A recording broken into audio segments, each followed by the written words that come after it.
Hello, everybody. I am Dr. Asharina Ream.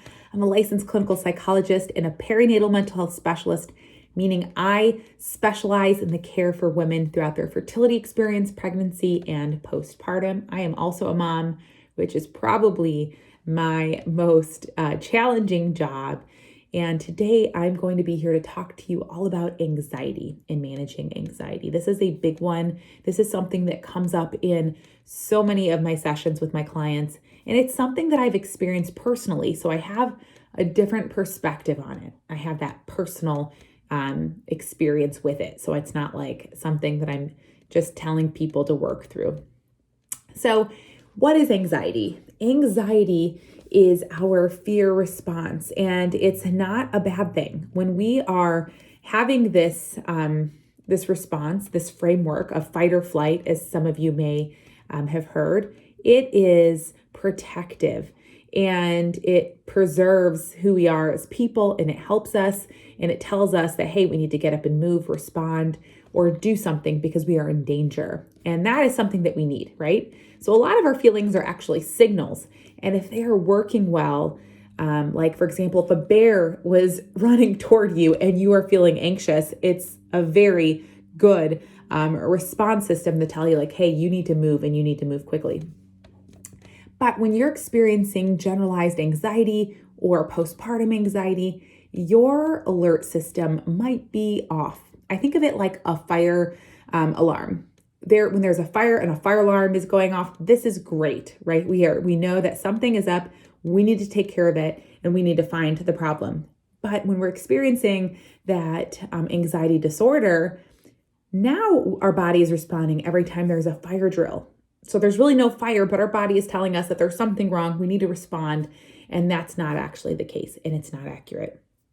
So it's going to be really important for us to start to rewire the brain and challenge our thoughts and then regulate our nervous system, because our nervous system is working in overdrive and we need to calm it and we need to relax it.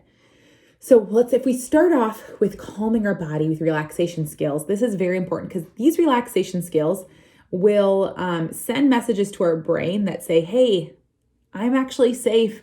I'm not in danger. You can relax. And this has a cascade of events throughout our whole body. And you've probably heard of a number of relaxation skills like slow diaphragmatic breathing, guided imagery, progressive muscle relaxation, grounding skills, mindfulness, some type of meditation. There's a number, and you could Google them all. You could YouTube them. One thing that I find to be very helpful is focusing on our breath. You want to know why? We always have our breath. As long as we're living, we carry it with us and we don't need much.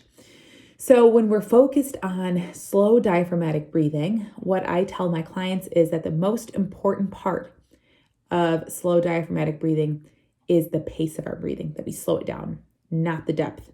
And I want to teach you how to do this effectively because a lot of people don't know how to do this. When we are practicing slow diaphragmatic breathing, it's really important that we put one hand on our chest and one hand on our belly. And when we do this, our goal is to inhale through our nose, take a deep breath, and watch the hand on our belly expand, kind of like if you had a balloon in your belly and you were trying to make it really inflate and then deflate. And that hand on your chest should remain still. Your shoulders should remain dropped because you do not want to be chest breathing. You don't want to be with your shoulders and your chest. You want it to come from your belly. These are those deep, slow inhalations that are going to relax your body. So you want to focus on the pace of your breath and you want to make sure that it's coming from this area. And that's why putting both of your hands up to your body is really helpful. You can see what's going on there. So I would choose a time slot every single day, maybe 2 time slots, 9 a.m. and 9 p.m. and focus on deep breathing, putting your hand on both your chest and your belly, breathing in through your nose, filling up that belly and exhaling. If you can through your nose, if you can't, open your mouth. Do that for 10 minutes, just focused on your breath.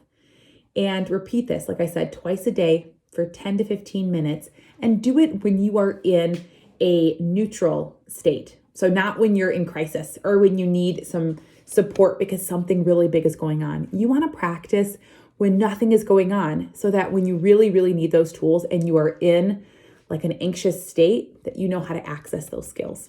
So we practice when we don't need skills so that when we do need them, we have mastered them. I always go to slow diaphragmatic breathing. Like I said, you always have your breath. Another thing that you can do is focus on your senses. I love this one. And to be honest with you, this is the one I probably use the most.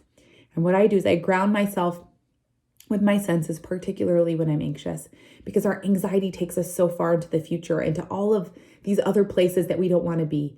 So when we focus on what am I hearing? What am I seeing? What am I smelling? What am I tasting? What am I feeling? And we sit there with that. And we sit in the moment and we explore our senses, and we allow, if our mind is drifting off, we bring it right back into those senses, and we anchor ourselves right here where we are right now. We allow ourselves to really regulate and calm that body down. So deep breathing, grounding ourselves in the moment with our senses. Very quickly, I just went over those. So if you want to know more, I highly recommend looking these up. Another thing that you can do, and I recommend that you do, is challenging those negative thoughts in your mind that are fueling your anxiety, right? We think about that anxiety like a fire. This is just pouring gasoline right on our thoughts. They can either fuel the fire or they can help to really minimize and slow that down. So one of the things that we're thinking about when you're anxious, you're probably having a lot of what if thoughts. You're thinking worst case scenarios. Your mind is all over the place. A couple of things to do right off the bat is to identify anxious thoughts. Like when they pop into your head, you think, okay, this is my anxiety talking. It's really good to label that anxious thought so we don't think of it as being factual, like that's a fact, or that's going to happen, or this is just who I am. We want to identify the thought for what it is and understand that thoughts are not facts. They don't always happen, right? I want you to think back on all of the thoughts that you've ever had. Every thought, maybe those like catastrophic negative thoughts. How many of them have actually come to pass? My guess is that several of them have not come to pass and you actually survived, right? You did well. You did better than you anticipated. So we want to identify the thoughts. We want to identify that they're not facts, and we want to start to challenge them. And what I mean by challenge them is I like the idea of taking your thoughts to court. Taking your thoughts to court is a good visual for me. When we're anxious or we're in a negative framework in our mind, we are really fueling the negative thoughts with more evidence, right? Our quote unquote evidence. And we are playing the prosecution where we are like hammering ourselves down. We are fueling the fire of anxious thoughts. And we're saying this is going to happen because of X, Y, and Z. And I know this was a really terrible idea. And, this person doesn't like me. And this, our thoughts are really negative. We are the prosecution. But if we take our thoughts to court, let's think about this. When you go to court, there's a judge, there's a prosecution, but there's also a defense. There are two sides to this story. And we have to hear the side of the defense because it's not a fair trial otherwise. So when we are so down on ourselves and we are so negative and we are so anxious, we have not given voice to that other side that says, hey, maybe this isn't true. And that's where you start to bring the voice back for the defense that says, okay, maybe something won't happen because last time it didn't. Or maybe this anxious thought isn't completely true because if I really pay attention to like the statistics of this happening, it's very, very, very low. And I'm actually safe right now. This has never happened. Or I think I'm in good hands. I've really done the practice that I needed to do, whatever the case may be. So we look at both sides of this case, and then we try to come up with something a bit more neutral. Like, all I know is that right now I'm safe. I will worry about that if I have to. So that's a more neutral thought, right? We want to look at the whole picture. So the question that you have to ask yourself when you are getting in this state of really negative thinking, really anxious thoughts is this accurate and is this thought complete? Is this thought accurate and is it complete? the likelihood of it being accurate and complete is very, very low.